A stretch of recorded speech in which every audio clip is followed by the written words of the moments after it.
Hate it. 2 Republicans voting no, and 3 Democrats voting not being alive anymore. I thank you for saying that, because this is remarkable.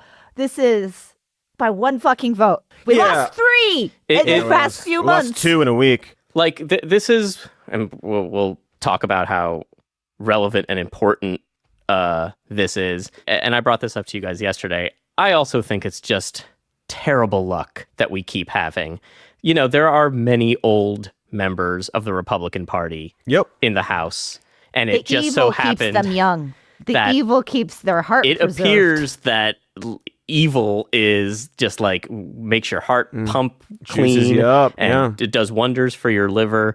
These Sylvester Turner, Jerry Connolly just died this week of cancer, and he just happened to die the more like 18 hours before they voted on this bill, and his vote could have required them to make more concessions to whomever in their party to get Thomas Massie and the other guy on board.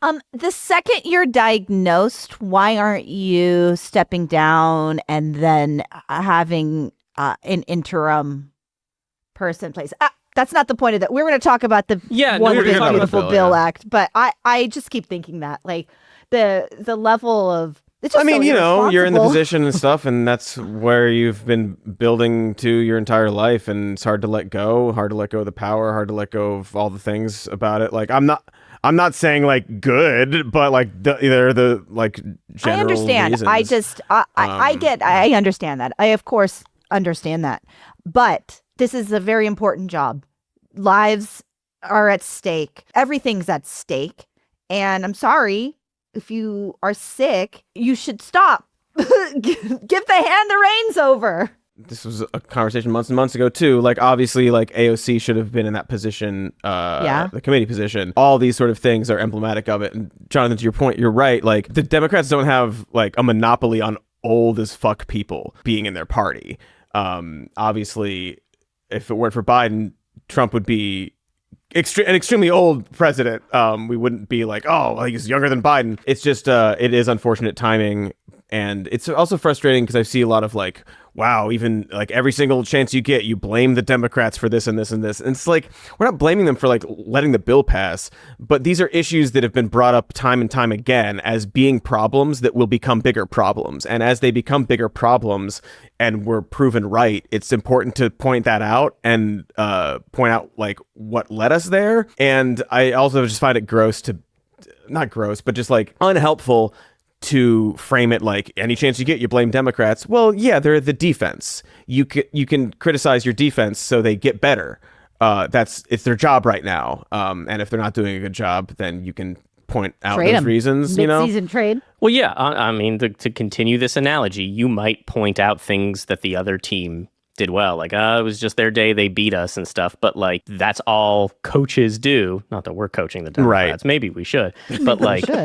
All you can do is say, here's what happened. And like, I don't think just because you're 70 that you should step down, or just because you have cancer, you should step down. Sylvester Turner was both. And the chips just keep happening to fall in the way where Ruth Bader Ginsburg died at the worst possible time.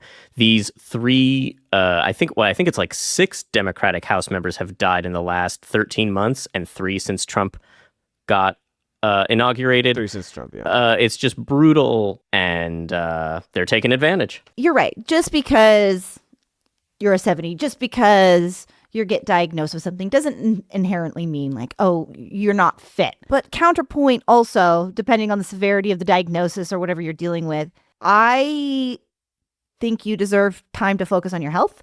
And this job is stressful and not conducive to healing, not conducive to keeping you healthy in general. You've got to have this bill passed in the middle of the night. You know, you're sacrificing your health and maybe your last weeks of life to just hold a position of power and ultimately be counterproductive to your own goals. So it's tricky, but it's a stressful thing to have to do to your body when your body's already under a lot of stress.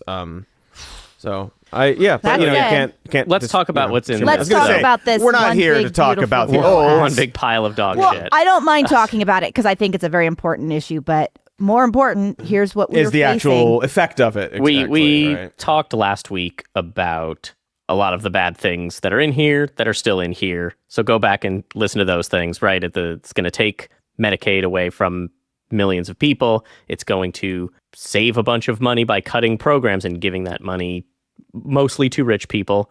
They're getting the bulk of these tax cuts. I want to point out first that the Medicaid work requirements in here are so rigid, and they require states to have their new systems for the work requirements set up by the end of 2026, which experts say is not a thing that's going to happen. I know there's an engineer and some programmers that are available now, actually. Well, right, but it's Grok, is this true? Yeah, at Grok. Can you do this by December 2016? Is your boss free? Does he have more free time? Sorry, continue, Jonathan. I'm sorry. Right, so a lot of people who should be eligible for Medicaid, even with the work requirements, are going to be thrown off because of how tricky it's going to be to renew and reapply, et cetera, et cetera. So millions of people are going to lose healthcare. Yeah, it's an example of like waste. Like it's a waste of time and effort.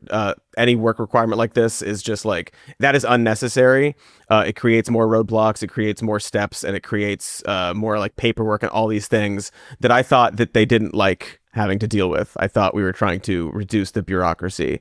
And it also bans Medicaid and Obamacare plans from covering gender transitions for everyone. The original text of the bill had the phrase "for minors" at the end of the ban on gender transition treatment, and it removed those two words. There's 120 million people estimated total who are on Medicaid or an Obamacare plan right now who lose that access. So deeply upsetting. Because they're liars. It's always been this whole conversation has been about, like, maybe not the whole. There's plenty of people that are just fucking outright bigots in every way imaginable.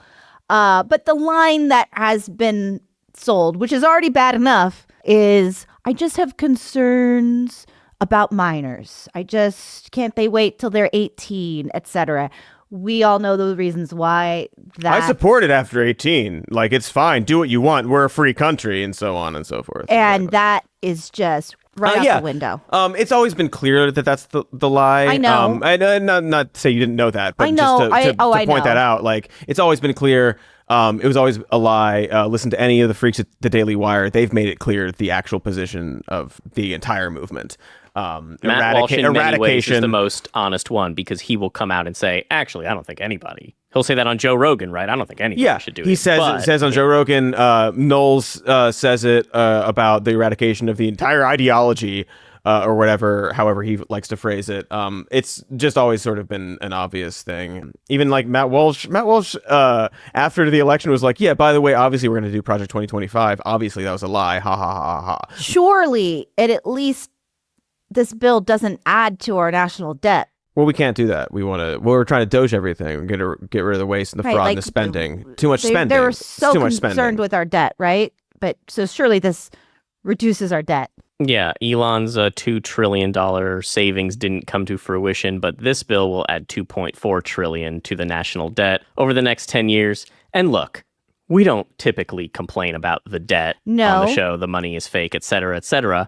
I have started reading some troubling things about when the level of spending on the interest of that debt exceeds how much you spend on Medicare or defense on Medicaid, and in the next 15 years, Social Security. I can't say what happens then. So I definitely don't want to weigh in on, like, now I care about the debt. Right. But, like, seems bad. And hypocritical. Well, and they're cutting stuff that we need and adding shit to the military and doing all this. Like, it's also bad spending, you know? The crux of this is there's so many people that I have talked to that support cuts, that support Trump in some capacity, primarily because of the national debt. They're very concerned about it, and they support cutting things because you don't want to add to the debt. And after all of this, we still are. Well, right. They've never actually cared. Once they get in office, they never actually care. They always add to it. They want to raise the debt ceiling. It's just a issue for them that they can say the spendocrats. Always. It's always how it's been. So it's not like I've changed my position personally. I agree. Like, that's never been a huge concern